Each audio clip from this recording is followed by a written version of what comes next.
नमस्कार साथियों, मेरा नाम शबाना है। पूरा नाम मैं शबाना आज़मी लिखती हूँ। मैं छिंदवाड़ा ज़िले में निवास करती हूँ और मेरा जन्म स्थान छिंदवाड़ा ही है। मेरी पैदाइश 1982 में हुई थी। कहीं से जुड़ा एक है कि मैं एक मुस्लिम कम्युनिटी से बिलोंग करती हूँ। तो 2006 में सत्यकाम जन कल्याण समिति का मैंने गठन किया, जिसकी मैं आज फाउंडर मेंबर हूँ। 8th क्लास में जब पहुँची तो सब में फर्स्ट में मुझसे ये क्या है कि मुस्लिम बच्चियां हैं, इस तरीके की बुर्का, इस तरीके की वेशभूषा में रहती हैं, आपकी वेशभूषा बहुत अलग है। तो वहाँ से फिर शुरुआत हुई कि आपको इस तरीके के कम्युनिटी के हिसाब से रहना है, आपको सलवार सूट पहनने हैं, आपको बुर्का लेना है। मैंने देखा कि कम्युनिटी लेवल पे महिलाओं के साथ, खासतौर से मुस्लिम कम्युनिटी की महिलाओं को एक छोटी सोच के साथ देखा जाता है कि उनका जन्म सिर्फ परिवार, बच्चों और जिम्मेदारियों को लेकर ही सीमित रहता है। वो अपने भविष्य में कुछ करना नहीं चाहती। लेकिन फैशन डिज़ाइनिंग का छोटा सा एक कोर्स किया था, उसी के माध्यम से मैं छिंदवाड़ा ज़िले के जो बैकवर्ड एरिया हैं गांव में, वहां जाती थी और महिलाओं को जो है सिलाई प्रशिक्षण देती थी। और वहाँ से जो इनकम होती थी उससे मैं अपने घर और परिवार और मेरी अपनी पढ़ाइयों को मैं पूरा करती थी। छिंदवाड़ा ज़िले में जो एक पूरा सिनारियो है, एक भौगोलिक स्थिति है, तो वहाँ पर 11 ब्लॉक हैं, 12 तहसील हैं और 1906 यानी टोटल एक ग्राम पंचायतें हैं। लेकिन उसमें मैंने 808 ग्राम पंचायतों में से 1500 ग्राम पंचायतों में महिलाओं के मुद्दों पे मैंने वहाँ पे काम करना शुरू किया। ये दायरा धीरे धीरे बढ़ता गया।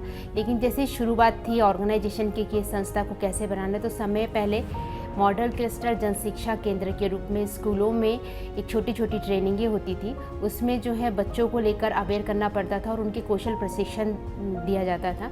तो ये मुझे एक बहुत बड़ा सपोर्ट मिला हुआ था संस्था को आगे बढ़ाने के लिए। वहाँ से जो उस स्कूल से मुझे एक ट्रेनिंग के लिए 500 या 1000 रुपये कुछ मिलते थे। वो पैसे को लेकर मैंने ही सत्यकाम जन कल्याण समिति को आगे बढ़ाने में मुझे सपोर्ट मिला है। जब मुझे संस्था के बारे में उतनी जानकारी बिल्कुल नहीं हुई कि एकदम से मुझे लगा नया कैसे डिजिटल चीज़ें हो गई हैं, बहुत सारी डॉक्यूमेंटेशन हो गए हैं और कांटेक्ट नहीं थे, मेरे संपर्क नहीं थे।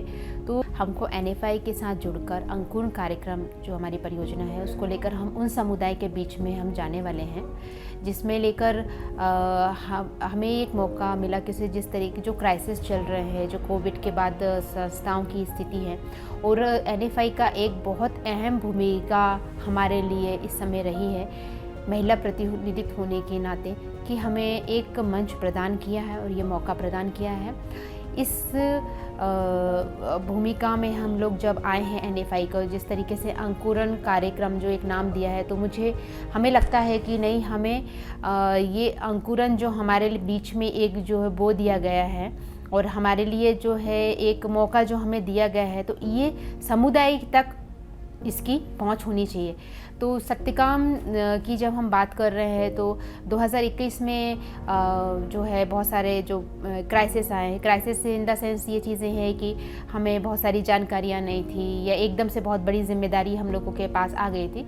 हमें लगा कि नहीं, उस बीच में हमें NFI ने हमें एक बहुत बड़ा सपोर्ट दिया, एक मंच प्रदान किया गया है और हमको एक विशेष लीडर के रूप में लेकर आए हैं। हम लोगों की स्टाफ लेवल पे बात कर रहे हैं, ये हमारे जो और भी लीडर्स हैं उनकी जो कैपेसिटी, उनकी जो क्षमता वृद्धि की जाएगी इस 4 सालों में, कि हमें टेक्निकल है, फाइनेंस का जो ट्रेनिंग है, या हम लोगों को लग रहा है कि और हमारे में लीडरशिप है तो कहीं कुछ कमी है उसको पूरा करने के लिए, या हमें लग रहा है ज़मीनी स्तर पे और अच्छा से काम कैसे किया जा सकता है उन सभी मुद्दों को लेकर। तो जो हमारी क्षमता वृद्धि की जाएगी वही हमारी जो कैपेसिटी रहेगी उसको हम समुदाय के बीच में लेकर जाएंगे। और हम लोग अंकुरण कार्यक्रम के साथ हम लोगों ने जो 1 साल का हमारा एक सफ़र रहा है, एक जर्नी रही है, उसमें इस लीडरशिप को लेकर हमने काफ़ी कुछ बदलाव किया है।